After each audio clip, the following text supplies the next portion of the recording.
This one. Thank you so much for this this welcome. It's always fun to come and share with fellow coaches. Over the season we don't have the opportunity as much to interact with other coaches, and it's great when in the off season that we can attend, and we're fortunate to get invited to those events to be able to have chats and talk with people and share some ideas. So hopefully today I'm going to be able to share some stuff with you guys, some stuff that maybe you already are doing, but also some stuff maybe you're not, and you can kind of pick at it and kind of find what you could use for your different programs.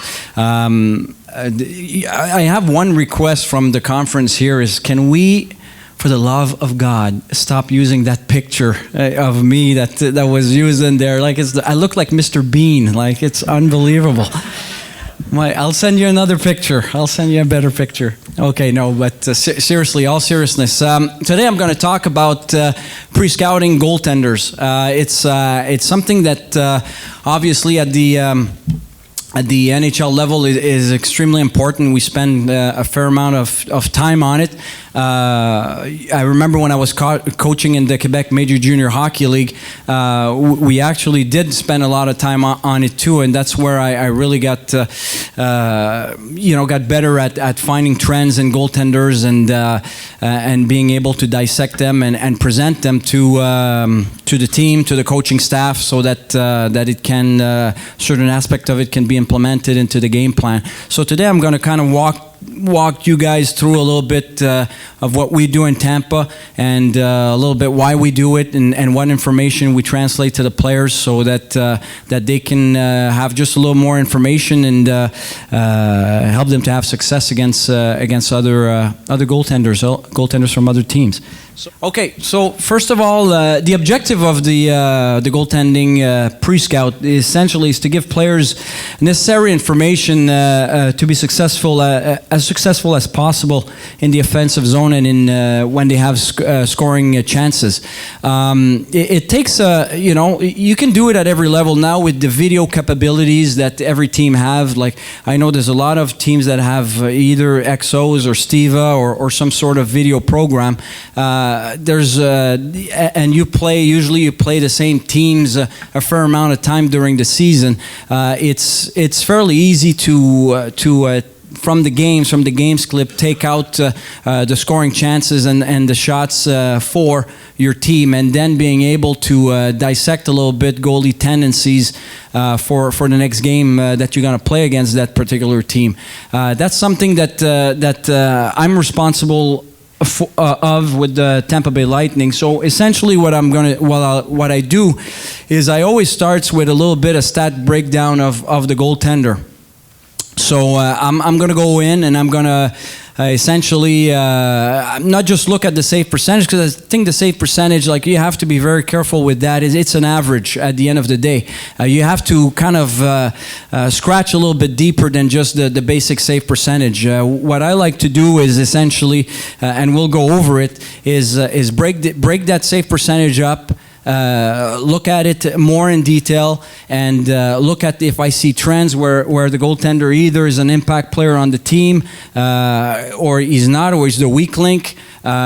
See if he's been consistent, not consistent, if he's better on the road than at home, if he's because sometimes there's goaltenders in wins that have a 950 save percentage, but in losses they have 885 save percentage, and they won as many games as they lost, but at the end of the day they'll finish with a 920 save percentage, and everybody thinks that they're great goalies, but at the end of the day there's some inconsistency there, So all this we're gonna go over, and we're gonna analyze and kind of have a better idea of the profile of the goaltender we're gonna face.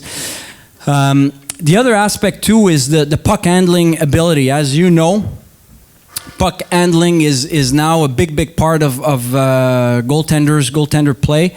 It is extremely important to kind of dissect it a little bit, see what are their strengths, what do they favor, and where they like to go with the puck. That's obviously will have an impact on the type of forecheck you'll have, and what will result from that. So we do go down and go back and evaluate that.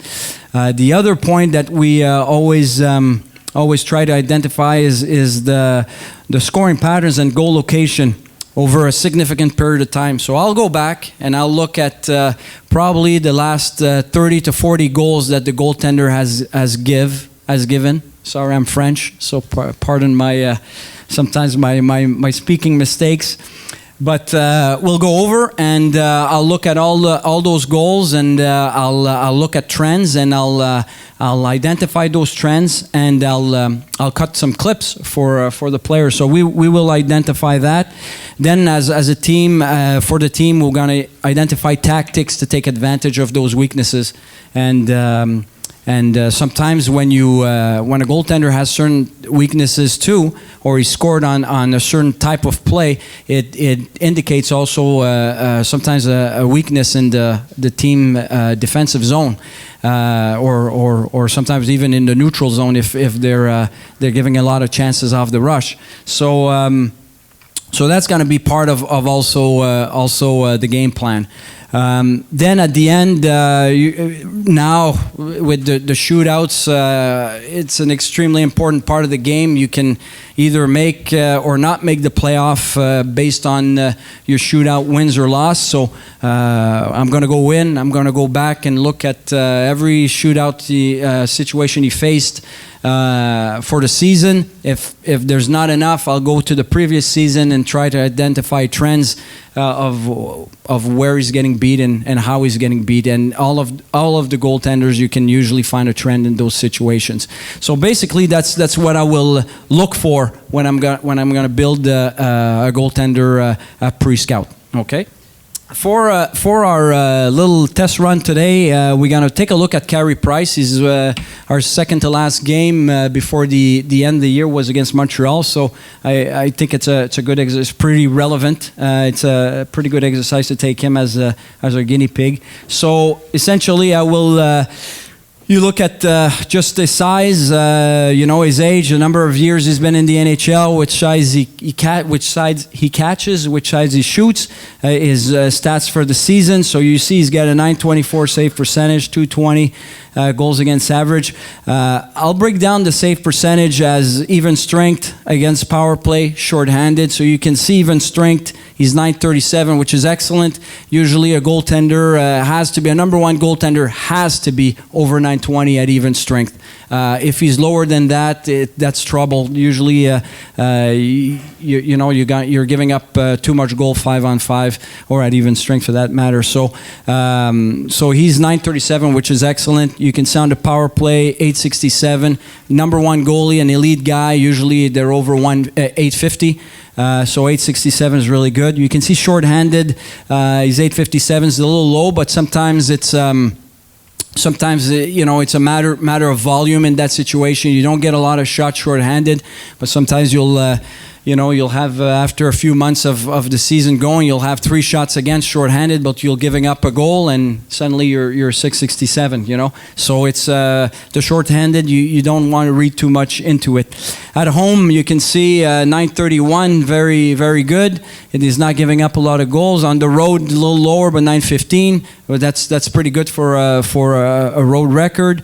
What I like a lot, it's in the statistic in wins, in losses, and in ties. You can see in wins he's got a great statistic, .946 save percentage, .155 goals against. But you can see in losses, which is 19 games, he's .889. And he's giving over 3 goals, .325. So, that shows a little bit when you look at the save percentage, his general save percentage, .924. When you break it down, you can see that, basically, 30% of his game, or a little over than that, probably close to 40% of his game, he's under .900. So that's an important stat to look at. You can see in tie games also, he's .895. So total of 25 games, he's under .900. So that's an interesting stat that you rarely hear about him. So it kind of makes you realize that he's not a Superman, but he's also a hero, and he's also a human, and he's not he doesn't knock it out of the park every game, so brings a little bit of reality to the goalie, to his profile. Right before we played him, he was on a hot streak. In last 11 games, he had 9 wins, 2 losses, 941 save percentage. As you know, Montreal finished the season really strong, and so that gives us the idea of if we're playing against a guy that's been struggling for a while, or having success, has been really inconsistent in his last 5 to 10 games, and that's usually will push us to put sometimes a little more information in the scouting report. If a guy's been struggling, we'll tell the guys to really shoot, get some pucks on net from any angles, stuff like that. If the guy's really on a hot streak, well, traffic is going to be extremely important, because he's seeing the puck really well. He's playing with a lot of confidence.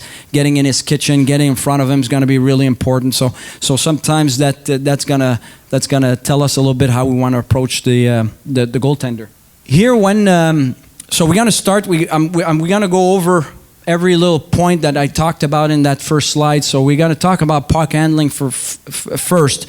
So when I do the pre-scout on a goaltender, I'm going to go back into all their team breakouts. I'm going to pull the breakouts where Carey Price is going to play the puck, and I'm going to look at his tendencies. And so some goalies, it's actually pretty interesting. Some goalies will play the puck only on their forehand. They'll be really reluctant to play it on their backhand. Well, that's going to influence a little bit how we're going to forecheck them.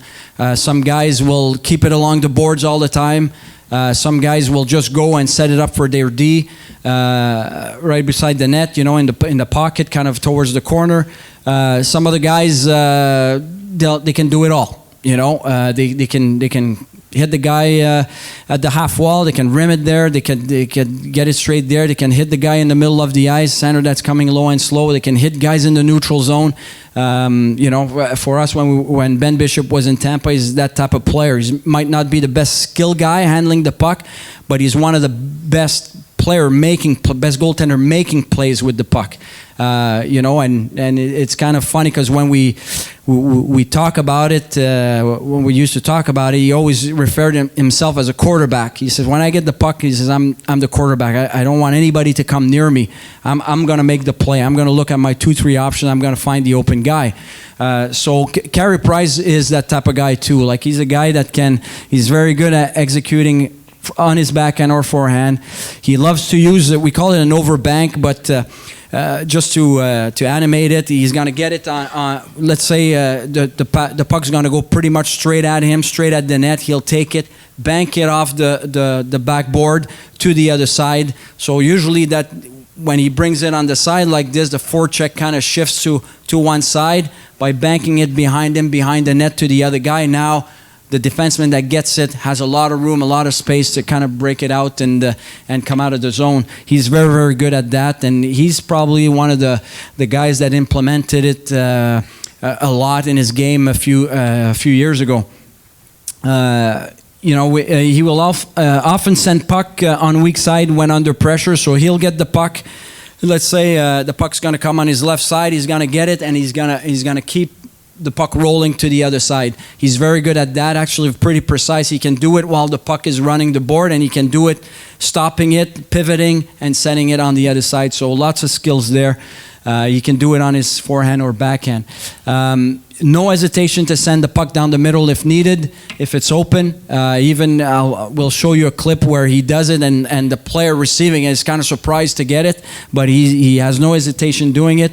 So basically, our last point for our players would be to keep the puck away from him as much as possible. You don't want to get him involved playing the puck. You just want to make smart dumps, pucks that kind of die in the corner, cross-size dumps, dumping it in the glass so that it goes to the other side, so we can attack on the weak side. So I'm going to show you just some of the clips that I would keep to show the guys.